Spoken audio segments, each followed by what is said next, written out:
रोज रात को सोने से पहले बोलने चाहिए ये 2 शब्द। जीवन की सभी समस्याएं दूर हो जाएंगी। दोस्तों, इस प्राचीन कथा के माध्यम से हम आपको बताते हैं कि रोज रात को सोने से पहले कौन से 2 शब्द बोलने चाहिए। इन शब्दों का इतना महत्व क्यों है और ये 2 शब्द बोलने से कौन कौन से फल मनुष्य को प्राप्त होते हैं। तो इसे जानने के लिए आप इस प्राचीन कथा को पूरा जरूर सुने। इस कथा को सुनने मात्र से ही मनुष्य के जीवन के सभी कष्ट समाप्त होते हैं। तो चलिए शुरू करते हैं। एक समय की बात है, प्राचीन काल में मेघमकर नाम की अत्यंत शोभायमान नगरी थी। उस नगरी में सुनंद नाम का एक अत्यंत विद्वान ब्राह्मण रहता था। वह ब्राह्मण ब्रह्मचार्य व्रत का पालन करने वाला, अहंकार से रहित, वेद शास्त्रों में प्रवीण, जितेंद्रिय तथा भगवान श्री कृष्ण का शरणागत था। वह नित्य भगवान श्री कृष्ण की पूजा आराधना किया करता था। फिर एक दिन उस ब्राह्मण ने गोदावरी नदी पर स्थित सभी तीर्थों की यात्रा करने का निश्चय किया और वह कुछ साथियों के साथ तीर्थ यात्रा पर निकल गया। वह गोदावरी नदी के किनारे पर स्थित विरज तीर्थ, तारा तीर्थ, कपिला संगम, अष्ट तीर्थ तथा अंबिकापुरी आदि तीर्थों का दर्शन करते हुए वह विवाह मंडप नाम के नगर में पहुंच गया। उस नगर में पहुंचने पर वह उस नगर के प्रत्येक घर में जाकर ठहरने के लिए स्थान मांगने लगा। वह प्रत्येक घर पर जाता और लोगों से एक रात में ठहरने के लिए थोड़ी सी जगह मांगता, किंतु उस नगर में रहने वाले किसी भी व्यक्ति ने उस विद्वान ब्राह्मण को ठहरने के लिए स्थान नहीं दिया, जिस कारण से वह बहुत उदास हो गया। फिर वह सुनंद गांव के मुखिया के पास गया और उससे एक रात्रि तक ठहरने के लिए जगह मांगने लगा। तो उस गांव के मुखिया ने बड़ी ही चालाकी से उस ब्राह्मण को एक धर्मशाला दिखा दी और कहा, हे ब्राह्मण देवता, आप और आपके साथी उस धर्मशाला में रुक सकते हैं। मुखिया की बात सुनकर सुनंद को बड़ी प्रसन्नता हुई। वह अपने साथियों के साथ उस धर्मशाला के पास गया तो देखा उस धर्मशाला में कोई नहीं है। वह धर्मशाला वीरान पड़ी है, एक पक्षी भी उस स्थान पर दिखाई नहीं पड़ रहा था। ब्राह्मण ने सोचा, यह जगह तो बहुत ही वीरान है, न कोई मनुष्य है, न कोई पशु है और न कोई पक्षी। अवश्य यह जगह श्रापित होगी। इस जगह पर जरूर कोई बुरी शक्ति का वास है। इतना सोचते हुए वह भगवान का नाम लेते हुए उस धर्मशाला में रहने के लिए चला गया। ब्राह्मण और उसके सभी साथी उस धर्मशाला में रात्रि के लिए सो गए। फिर दूसरे दिन जब वह सुनंद ब्राह्मण उठा तो वहां का दृश्य देखकर उसे बड़ा आश्चर्य हुआ। उसके सभी साथी गायब थे, कहीं पर भी कोई नजर नहीं आ रहा था। उस सुनंद ने चारों ओर देखा, लेकिन उसे कोई भी नजर नहीं आया। उसने आवाज भी लगाई, लेकिन किसी ने कोई जवाब नहीं दिया, जिससे सुनंद बहुत दुखी हो गया। वह सोचने लगा, मेरे साथी अचानक कहाँ गायब हो गए, कहीं उनके साथ कोई अशुभ घटना तो नहीं घटी। फिर वह सुनंद ब्राह्मण अपने साथियों को खोजने के लिए नगर में चला गया तो रास्ते में उसे वह गांव का मुखिया मिला। जैसे ही मुखिया ने उस सुनंद ब्राह्मण को जीवित देखा तो मुखिया को बड़ा आश्चर्य हुआ और वह मुखिया उस सुनंद के पास आकर बोलने लगा, हे ब्राह्मण देवता, आप अवश्य कोई महात्मा दिखाई पड़ रहे हो। आप दीर्घायु और मनुष्यों में सर्वश्रेष्ठ कोई पवित्र आत्मा हो। वह ब्राह्मण अकेला ही उस धर्मशाला से जीवित बाहर आया था, जिस कारण से मुखिया को लगा ये अवश्य कोई महान व्यक्ति है। इसके पास अवश्य कोई विद्या या फिर कोई महामंत्र है, जिसका जाप करने से यह ब्राह्मण जीवित बाहर आया है। फिर मुखिया ने उस ब्राह्मण से प्रार्थना की और उसे अपने गांव में ठहरने के लिए मनाने लगा। हे ब्राह्मण देवता, जब तक आपके साथी नहीं मिल जाते, आप हमारे साथ ही रुकिए, मैं आपकी सेवा करूंगा। ऐसा कहकर उस मुखिया ने उस ब्राह्मण को अपने घर में स्थान दिया और उसकी बड़ी सेवा करने लगा। फिर कुछ दिन बीतने के बाद वह मुखिया उस ब्राह्मण के पास रोता हुआ आ गया और कहने लगा, हे ब्राह्मण देवता, रक्षा करो। कल रात में एक राक्षस ने मेरे पुत्र को चबा लिया है। मेरा पुत्र बड़ा ही गुणवान और भक्तिमान था। उस मुखिया की ऐसी बात सुनकर सुनंद ब्राह्मण ने पूछा, हे भाई, कहाँ है राक्षस? किस प्रकार से उस राक्षस ने तुम्हारे पुत्र का भक्षण किया है? तुम मुझे बताओ, वह राक्षस कहाँ रहता है? मैं अवश्य तुम्हारी सहायता करने का प्रयास करूंगा। वह मुखिया कहने लगा, हे ब्राह्मण देवता, इस नगर के पास जंगल में एक बड़ा भयंकर नरभक्षी राक्षस रहता है। वह रोज रात को आकर इस नगर के मनुष्यों को खा लिया करता था। फिर एक दिन समस्त नगर वासियों ने उस राक्षस से विनती की कि वह इस नगर के लोगों को ना खाएं हम तुम्हारे लिए भोजन की व्यवस्था कर देते हैं। जो भी लोग बाहर से इस गांव में रुकने के लिए आते हैं, उन्हें हम उस धर्मशाला में रुकने को कहेंगे और तुम उन लोगों को खा लेना। उस राक्षस ने हम नगरवासियों की बात मान ली और जो भी रात को उस धर्मशाला में रुकता है तो वह राक्षस उन्हें खा लेता है। हमने अपने नगरवासियों की जान बचाने के लिए ही ऐसा किया। फिर हे ब्राह्मण देवता, आप अपने साथियों के साथ इस नगर में पधारे और हमने आपको उस धर्मशाला में रुकने के लिए कहा ताकि वह राक्षस आपका और आपके साथियों का भक्षण कर सके। किंतु उस राक्षस ने आपको छोड़कर आपके सभी साथियों को खा लिया। कृपया आप मुझे क्षमा करें, मैंने नगरवासियों के प्राण बचाने के लिए ही ऐसा किया। किंतु उस दिन उस राक्षस ने आपको छोड़कर सभी को खा लिया। तभी मैंने जान लिया कि आप कोई सिद्ध पुरुष है, कोई महात्मा है। वह मुखिया आगे कहता है, हे ब्राह्मण देवता, कल रात को मेरे पुत्र का एक मित्र आया था, किंतु मैंने उसे पहचाना नहीं और उसे भी ठहरने के लिए उस धर्मशाला में भेज दिया।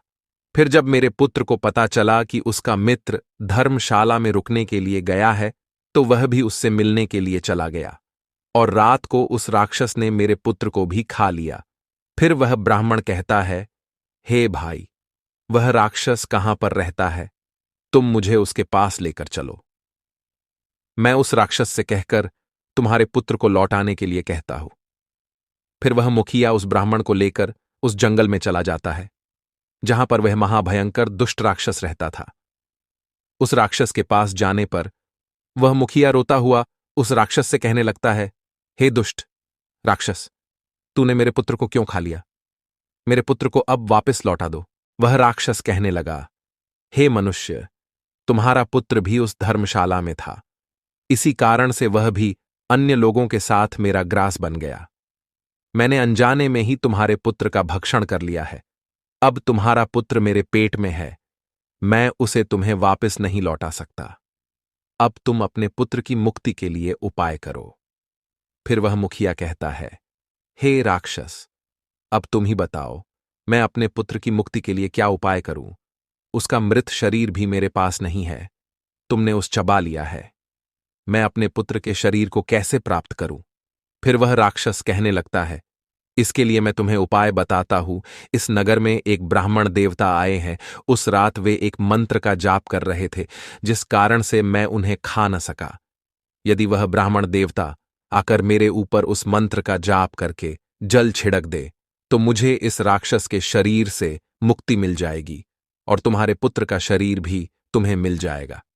तब उस मुखिया के साथ खड़ा वह सुनंद ब्राह्मण कहने लगता है, हे राक्षस, वह ब्राह्मण मैं ही हूं जिसे उस रात तुमने नहीं खाया। फिर वह राक्षस उस सुनंद की ओर देखता है और प्रणाम करते हुए कहता है, हे ब्राह्मण देवता, आपके दर्शन करके मैं धन्य हुआ। कृपया आप मुझे इस श्राप से मुक्ति दिलाओ। मैंने इस राक्षस का शरीर धारण करके बहुत पाप किए हैं। तब वह ब्राह्मण कहता है, हे राक्षस, तुम मुझे बताओ, किस कारण से तुम्हें यह राक्षस का शरीर प्राप्त हुआ है? तब वह राक्षस कहने लगता है, पहले के समय में मैं एक किसान था। इसी नगर के पास में मैं खेती किया करता था। एक दिन मेरे खेत के पास में एक गिद्ध एक जीवित मनुष्य पर हमला करके उसे खाने लगा था। तभी उस स्थान से एक तपस्वी जा रहे थे। उन्होंने इस दृश्य को देखा तो वे दूर से ही उस मनुष्य को बचाने का प्रयास करते हुए उसके पास आ गए। तो वह गिद्ध उस मनुष्य को उठाकर आकाश में उड़ गया। उस तपस्वी को मेरे ऊपर बहुत गुस्सा आ गया और उन्होंने मुझे श्राप देते हुए कहा, अरे दुष्ट पापी मनुष्य, तेरे सामने वह गिद्ध उस कमजोर मनुष्य को खा रहा था, किंतु तूने उसकी सहायता नहीं की। तू तो नरक में जाने के ही योग्य है। जो मनुष्य समर्थ होकर भी दीन तथा भयभीत लोगों को कष्ट में देखकर भी उनकी सहायता करने नहीं जाता, उसे यमदूत कुंभीपाक नरक में गिराते हैं। जो शक्तिशाली होकर भी चोर आदि के चंगुल में फंसे हुए मनुष्य को नहीं छुड़ाता, वह नरक में पड़ता है और दूसरे जन्म में भेड़िया बनता है। जो बाघ, सर्प, राक्षस, भूत, बेताल आदि के द्वारा घायल हुए मनुष्य की सहायता नहीं करता, उसे हत्या का ही पाप लगता है। अरे दुष्ट, तू उस मनुष्य की मदद कर सकता था, किंतु तूने नहीं की, इसीलिए तू भी महापापी ही है। इसीलिए मैं तुझे श्राप देता हूं कि तू राक्षस हो जा। उस तपस्वी के द्वारा मुझे श्राप दिए जाने पर मैं बहुत घबरा गया और मैंने उन तपस्वी से क्षमा याचना की। मैंने कहा, हे तपस्वी, मेरा ध्यान खेत की रक्षा करने में था, इसीलिए मेरा ध्यान उस गिद्ध पर नहीं था। मैंने जानबूझकर ऐसा नहीं किया है, कृपया आप मुझे क्षमा करो। तब उस तपस्वी ने मुझे क्षमा कर दिया और कहा, जब कोई सिद्ध ब्राह्मण मंत्र का जाप करके तुम्हारे ऊपर जल छिड़क देगा, तब तुम्हें इस राक्षस के शरीर से मुक्ति मिलेगी। राक्षस के द्वारा इस प्रकार से कहने पर उस ब्राह्मण देवता को सारी बात समझ में आ गई और उस ब्राह्मण देवता ने अपने हाथ में जल लिया और उस दिव्य मंत्र का उच्चारण किया और वह जल उस राक्षस पर छिड़क दिया। शरीर पर जल पड़ते ही वह राक्षस जमीन पर गिर पड़ा और उसका शरीर उसी क्षण नष्ट हो गया और उसके अंदर से सभी मृत लोगों का शरीर बाहर पड़ा। उसमें उस मुखिया के बेटे का भी शरीर था। उस मंत्र के प्रभाव से उस राक्षस को और उसके पेट के अंदर के सभी मनुष्यों को एकदम से मुक्ति मिल गई और सभी दिव्य विमानों में बैठकर विष्णु लोक को जाने लगे। फिर उस मुखिया ने अपने पुत्र को अंतिम विदाई दी और उस ब्राह्मण की ओर देखते हुए उसे प्रणाम करके कहने लगा, हे ब्राह्मण देवता, कृपया आप मुझे बताइए वह कौन सा मंत्र है जिसका आप रोज जाप करते हैं, जिसके प्रभाव से उस दुष्ट राक्षस को भी मुक्ति मिल गई। वह ब्राह्मण कहने लगता है, हे भाई, यह मंत्र मुझे मेरे गुरु के द्वारा प्राप्त हुआ है। जो भी मनुष्य रोज रात को सोने से पहले इस मंत्र का उच्चारण करता है, उसे किसी चीज का भय नहीं रहता, उसके सभी कष्ट समाप्त हो जाते हैं। भूत, प्रेत, राक्षस, चुड़ैल, पिशाच आदि बुरी शक्तियां पास नहीं आती हैं। वह मंत्र इस प्रकार है, हर हर मुकुंदे। मैं रोज रात को सोने से पहले इस मंत्र का उच्चारण करता हूं। इस मंत्र के उच्चारण से मन को शांति मिलती है, मन से हर प्रकार का भय नष्ट होता है, जीवन की सभी समस्याएं समाप्त हो जाती हैं। जो भी मनुष्य इस मंत्र का रोज रात को उच्चारण करता है, उसे सुख, समृद्धि और धन संपत्ति प्राप्त होती है। जो भी उसकी कामना हो वह पूर्ण हो जाती है। इस मंत्र को सुन लेने मात्र से ही मनुष्य के पाप नष्ट हो जाते हैं। इसका जाप करने से जन्म जन्मों के पाप नष्ट होते हैं। इस प्रकार से उस ब्राह्मण ने उस मुखिया को वह अत्यंत चमत्कारिक मंत्र बताया और फिर वह मुखिया नित्य उस मंत्र का जाप करने लगा। तो दोस्तों, इस प्रकार से इस एक शक्तिशाली मंत्र के उच्चारण से उस ब्राह्मण को वह राक्षस भी खा न सका। इस मंत्र के प्रभाव से उस राक्षस को भी मुक्ति मिल गई। आप भी रोज रात को सोने से पहले इस मंत्र का उच्चारण अवश्य करें। ये कथा आपको कैसी लगी कमेंट करके जरूर बताएं। अगर यह जानकारी आपको अच्छी लगी तो वीडियो को लाइक जरूर करें, कमेंट में जय श्री कृष्ण जरूर लिखें, साथ ही चैनल को सब्सक्राइब करें ताकि ऐसी ही आध्यात्मिक और रहस्यमयी जानकारी आपको प्राप्त हो सके। आप सभी का धन्यवाद।